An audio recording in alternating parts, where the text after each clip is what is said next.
Oke, Sapa Sonora masuk di menit ke 37 di pukul 9. Selamat pagi semuanya yang lagi di perjalanan. Tetap berhati-hati dan selamat sampai tujuan ya. Yang lagi di perjalanan, yang lagi simak, yang lagi di mobil ya, di frekuensi kami di 96,7 FM Sabah Sonora. Baik, saya langsung ke Natalia. Natalia tadi kan perbandingan JKN di Indonesia dengan negara lain. Nah, selama ini berarti kalau ngomongin negara lain nih Mbak Natalia, berarti memang sudah ada data-data tertentu, sudah artinya sudah apa namanya ya, memang sudah selalu dibandingkan, berarti update-annya berarti tiap apa nih, tiap bulan atau tiap tahun gimana nih biasanya? Ya baik Mas Arif. Kalau untuk update-annya kita biasanya periodenya per tahun sih Mas Arif. Jadi datanya itu per tahun. Jadi kita juga sudah mendapatkan data ya dari negara-negara lain, khususnya pengalaman, bukan hanya data, juga pengalaman dari teman-teman ataupun keluarga kita yang juga mengakses pelayanan di luar negeri ya. Terutama untuk bertemu dengan dokter. Jadi kalau untuk di luar negeri itu, kalau kita untuk bertemu dengan dokter, membuat janji dengan dokter itu memerlukan waktu yang tidak sebentar ya. Jadi bersyukur kita tinggal di Indonesia ini, ya. Jadi kita untuk bertemu dengan dokter itu gampang kita di Indonesia. Selain jaminan kesehatannya murah, tidak ada batasan biaya pelayanan yang dijamin. Kemudian kita bisa bertemu dokter dengan mudah. Ya, bisa gitu. chatan lagi ya? Iya betul, bisa konsultasi kalau keluarga WA juga ya. Baik. Oke, saya bergeser lagi, masih bersama Natalia ya. Natalia, ini kan seberapa banyak berarti manfaat program JKN di Indonesia? Tadi soal perbandingannya. Nah, kalau perbandingan sudah, berarti kalau sekarang seberapa banyak manfaat program JKN di Indonesia? Untuk manfaatnya sendiri Mas Arif, kita itu di tahun 2024 ya, per harinya itu bisa mencapai 1,9 juta peserta yang kita jamin BPJS-nya itu per hari. Sementara kalau untuk periodenya per tahun itu bisa mencapai 700 juta Mas Arif, yang kita jamin pelayanan kesehatannya menggunakan BPJS Kesehatan. Kita kan menjamin itu dari penyakit yang kecil ya, dari yang mungkin batuk pilek sampai yang kronis, yang memerlukan biaya pengobatan yang besar. Contohnya kayak pasien cuci darah, itu kan periodenya per minggu bahkan per bulan ya biasanya, dan itu tidak sedikit biayanya. Itu juga kita jamin Mas Arif. Jadi tidak ada batasan biaya berapa sih yang dijamin BPJS Kesehatan, itu tidak ada. Selama itu indikasi medis, itu pasti kita jamin semua biayanya. Oke, pasti jamin biaya semuanya ya. Baik, saya bergeser ke Mas Wibowo ya. Mas Wibowo, ini mengapa perlu transformasi mudah, cepat dan juga setara? Tadi memang seputar temanya ini. Gimana nih Mas dalam hal ini? Baik Mas Arif, jadi kan prinsipnya kepuasan itu kan relatif Mas. Jadi setiap, mungkin kalau zaman dahulu orang berobat dikasih obat, kemudian asal dapat obat walaupun nunggunya misalnya sampai seharian tetap puas gitu. Tapi akan berbeda dengan zaman sekarang tadi. Jadi tidak hanya hasil yang dibuat yang didapat, tapi prosesnya juga akan dinilai. Bahkan kalau sekarang ini misalnya walaupun peserta ini, pasien ini dapat obat tapi pelayanannya sambil cemberut gitu, ini akan menjadi suatu masalah kalau di zaman sekarang. Nah, kenapa sih ini perlu transformasi? Langsung viral ya? Langsung viral seperti itu.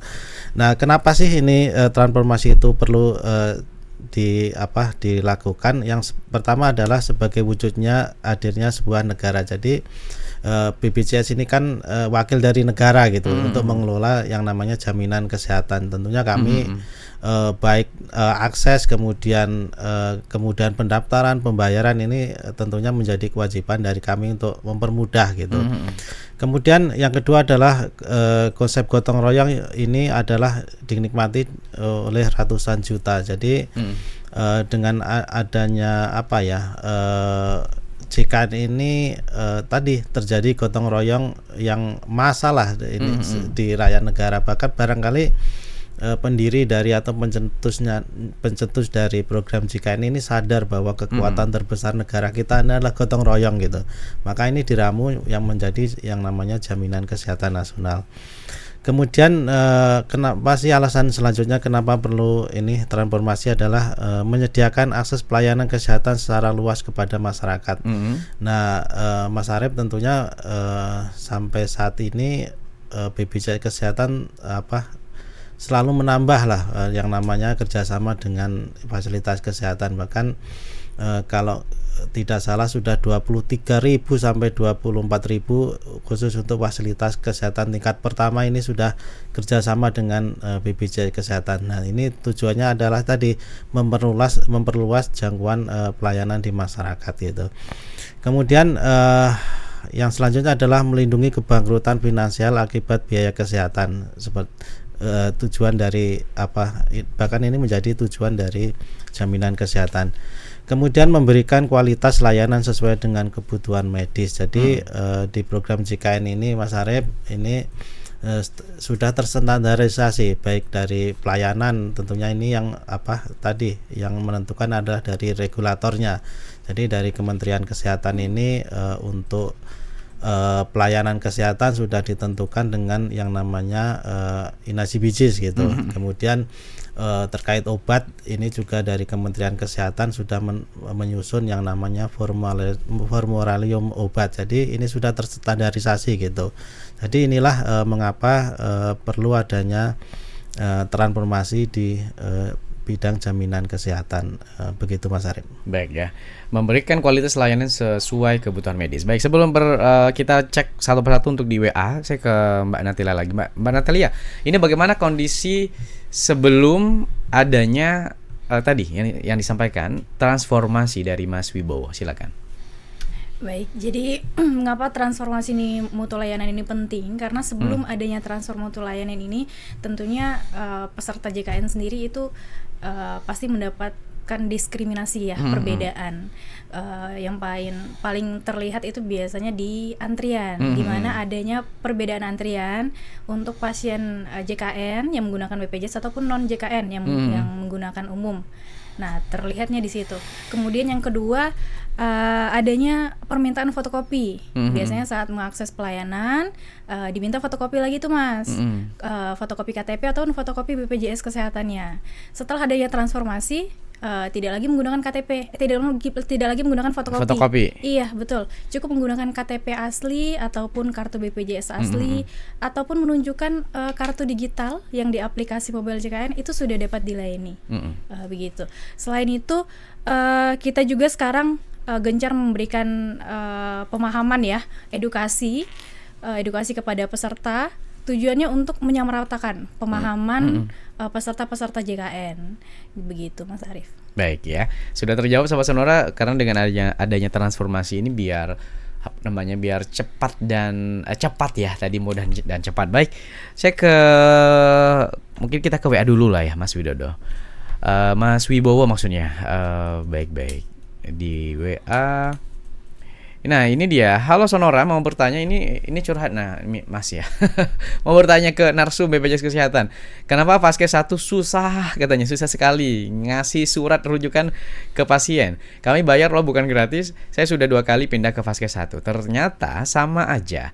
Yang merasakan gejala sakit pasien bukan dokter loh. Kami butuh tindakan dan peralatan yang lebih lengkap yang hanya ada di Vaskes rujukan. Apa sih tujuan Vaskes 1 ini? Nahan-nahan pasien geram benar, kata. Ini hanya BPJS yang tahu kan fenomena ini.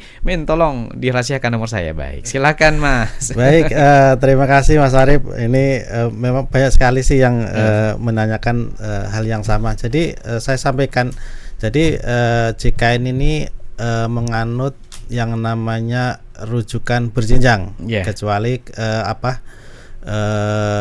dalam kondisi gawat darurat itu boleh langsung ke rumah sakit.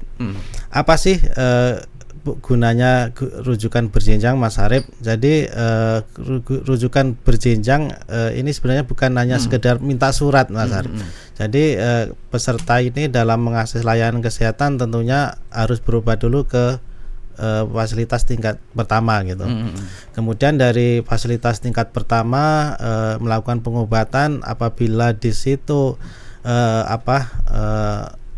fasilitasnya ada, misalnya obatnya ada, dokternya ada, alatnya ada, dan penyakitnya bisa ditanganin, bahkan sebenarnya dari dari pihak ID melalui konsilnya ini sebenarnya menyatakan 144 penyakit itu harusnya selesai di fasilitas tingkat pertama gitu. 144 penyakit ini selesai di fasilitas tingkat pertama gitu.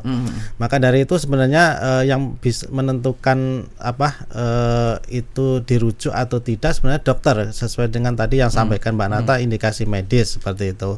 Jadi sebenarnya tanpa diminta pun kalau misalnya itu perlu dirujuk, ya dirujuk Mas Arif. Enggak masalah. Enggak masalah. Tetapi kalau misalnya memang penyakitnya misalnya batuk pilek, kemudian ini tentunya bisa dilayani di puskesmas, tentunya dokter tidak akan memberikan rujukan karena ini masih bisa dilayani di puskesmas gitu. Sebenarnya yang pengen saya sampaikan juga, apa sih sebenarnya fungsi utama dari rujukan selain untuk ini selain untuk memilah penyakit.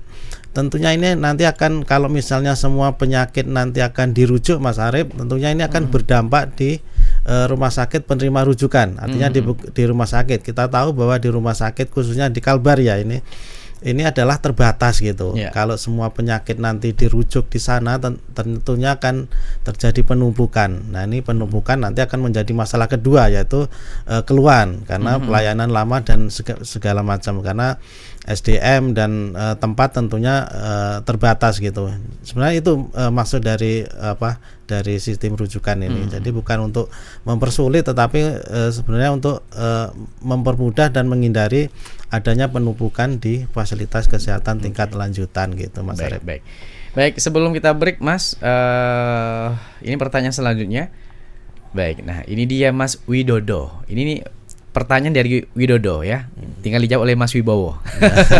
Ini Mas Widodo dari Pontianak, Mas. Pertanyaan ini ada dua pertanyaannya. Rujukan BPJS di Pontianak apakah berlaku semua rumah sakit? Soalnya di rumah sakit pemerintah kita bayar kelas 1 biasanya. Tak dapat kamar nih ya. Yang kedua, kalau telat bayar iuran apakah ada denda? Gimana nih Mas? Terkait ini ya, terkait yang menerima pasien JKN ya, rujukan. Jadi rujukan BPJS. Iya. Jadi penerima rujukan tentunya yang pertama adalah rumah sakit yang kerjasama Mas Arif, kerjasama dengan BPJS Kesehatan. Tentunya kalau yang rumah sakit pemerintah itu pasti. Nah tentunya ini sekali lagi berjenjang, artinya nanti dari puskesmas ke rumah sakit tipe C, kemudian dari tipe C baru ke tipe B atau tipe A seperti itu. Ini berjenjangnya. Kemudian pertanyaan kedua terkait tunggakan ya. Jadi sekali lagi pendengar, saya sampaikan iuran BPJS Kesehatan itu tidak ada dendanya. Bahkan hanya dibayar maksimal di 24 bulan. Namun ada yang namanya sesuai Perpres 82, ada yang namanya denda layanan. Jadi denda layanan ini muncul ketika peserta mengalami rawat inap dan menunggak sebelum 45 hari. Jadi dalam waktu rentang 45 hari dari pelunasan penunggakan itu dipakai untuk rawat inap, ini akan muncul yang namanya denda layanan. Tetapi kalau misalnya hanya dipakai untuk rawat jalan atau ke IGD, ini tidak akan kena denda layanan.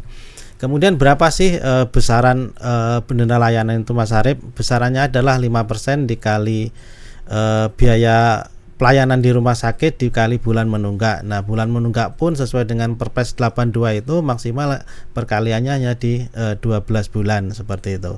Jadi itu akan ketemu nanti biaya pelayanan. Dan ada ketentuan lagi, misalnya ternyata denda layanan itu lebih dari 30 juta, misalnya karena harus operasi jantung gitu, tentunya nanti perkaliannya akan lebih dari 30 juta. Ini yang dibayar hanya 30 juta untuk denda layanannya. Baik ya. Oke, sebelum kita break saya ke Mbak Nata ya. Apakah kira-kira nih Mbak soal contoh real untuk layanan mudah di peserta JKN ya? Untuk kira-kira contoh realnya apa? pelayanan mudah ya Mas ya, Iya. setelah ada transformasi mutu layanan ini tentunya seperti yang saya sampaikan tadi, peserta itu tidak lagi diwajibkan untuk memfotokopi berkas saat melakukan pelayanan, cukup menggunakan NIK Mas. NIK itu kan ada di KTP, Iya. ada di kartu keluarga, Betul. ada di KIA juga untuk anak-anak ya. Jadi kalau yang belum punya KTP dan KIA, cukup menggunakan kartu keluarganya saja. Yang penting dipastikan BPJS kesehatannya aktif. Selain itu, kita juga sekarang punya banyak kanal, baik itu tatap muka maupun non tatap muka. Seperti yang dijelaskan oleh Pak Wibowo tadi, kita gencar nih melakukan edukasi terkait mobile JKN. Mobile JKN ini terdapat banyak sekali fitur dan pelayanan. Jadi di sini kita lebih mudah dan lebih gampang, tidak perlu datang ke kantor cabang atau ke kantor kabupaten dan mengantri lama. Jadi dengan satu genggam aja di HP itu kita bisa mengakses banyak sekali fitur terkait BPJS Kesehatan. Selain itu, kita juga sekarang sudah banyak kanal pembayaran, Mas. Jadi pembayaran kita itu tidak hanya terpusat di bank saja untuk Betul. pembayaran. Kita bisa bayar di Shopee, bisa, Tokopedia, Dana itu sekarang sudah bisa pembayaran. Jadi lebih gampang. Nah, yang terakhir Mas, di Mudah ini untuk peserta yang memiliki tunggakan di atas 4 bulan, itu kita sudah mengadakan program rehab namanya. Jadi bisa dibayarnya nyicil Mas. Jadi kalau misalnya tunggakannya contoh udah 12 bulan nih, Iya. tapi merasa berat untuk bayar sekaligus, tapi saya ada keinginan untuk membayar. Nah, itu bisa bayarnya nyicil. Jadi daftar aja di Rehab. Rehab ini juga ada tersedia di aplikasi mobile JKN. Nah, begitu Mas Arief. Tinggal di download aja dulu ya. Iya, betul, Baik. tinggal di-download aja. Yang belum download silakan. Kemudian Mbak lanjut soal yang ini lagi, contoh real untuk layanan yang cepat di peserta JKN. Kalau tadi kan layanan mudah di peserta JKN. Nah, yang sekarang layanan cepat di peserta JKN-nya gimana? Kalau untuk layanan mudah cepat ya. Nah, cepat ini kita sekarang di aplikasi mobile JKN itu juga Mas, ada namanya antrian online. Antrian online, baik. Betul. Jadi peserta itu dulunya sebelum ada transformasi, ngantri itu harus datang dulu ke fasilitas kesehatannya. Ngantri gitu ya panjang. Betul. Jadi ngantri dulu nih, mau ke puskesmas, datang dulu ke puskesmasnya, ngambil nomor antrian baru nunggu lama, Iya. gitu kan. Ke rumah sakit ngambil dulu antriannya, nunggu lama. Nah, sekarang setelah ada transformasi, kita sudah menyediakan layanan antrian online. Betul. Jadi antrian online ini tersedia di aplikasi mobile JKN, bisa diambil antriannya dari 1 hari sebelum kita mau pergi. Jadi misalnya besok saya mau berobat nih, saya batuk gitu kan, mau berobat ke puskesmas, saya ngambil antriannya hari ini sudah bisa. Nanti kita datangnya kapan? Nanti setelah ngambil nomor antrian itu ada nomornya, misalnya kita Tinggal tunjukin berarti. Betul, kita nomor 5 contoh ya. Jadi nanti kalau udah di nomor 3 berarti kita datang aja, nggak nunggu lama jadinya Mas. Nggak perlu ngantri ya. Betul, gitu juga kalau ke rumah sakit. Kalau sudah ada rujukan, kita ngambil nomor antrian untuk ke rumah sakit juga lebih gampang. Jadi bisa melalui dari HP aja. Nah, selain itu, kita juga sekarang sudah ada SLA pengaduan, Mas. Apa itu, Mbak? Jadi pengaduan yang masuk di kita itu baik dari pesertanya langsung datang ke kantor ataupun dari mobile JKN juga bisa menyampaikan pengaduan ya, ataupun dari Pandawa, itu kita hanya diberikan waktu 3 hari untuk tindak lanjutnya. Jadi pengaduan yang masuk di kita itu harus tuntas dan ditindaklanjuti maksimal 3 hari. Maksimal 3 hari. Betul, maksimal 3 hari. Nah, selain itu kita juga sekarang sudah terbentuk unit pengaduan, namanya BPJS 1. Nah, kontak dan fotonya itu sudah tertempel di semua rumah sakit yang bekerja sama dengan BPJS Kesehatan. Jadi kalau misalnya peserta JKN itu mau bertanya ataupun ada keluh kesah pengaduan yang ingin disampaikan terkait pelayanan yang dilakukan di rumah sakit ataupun di puskesmas, itu sudah bisa langsung menghubungi kontak tersebut, sudah ditempel di bagian informasi biasanya. Begitu Mas Ari. Sudah gampang ya, Iya, sudah betul. gampang maksudnya. Baik. Mbak, kita break dulu sejenak ya. Nanti kita akan masuk di segmen terakhir. Kita akan jawab pertanyaan-pertanyaan yang sudah ada di YouTube dan juga di WA, nanti kita akan cek. Tentunya sahabat sonora masih bersama kami bertiga ya, bersama saya Arief, Mas Wibowo dan Mbak Natalia. Tetap bersama kami.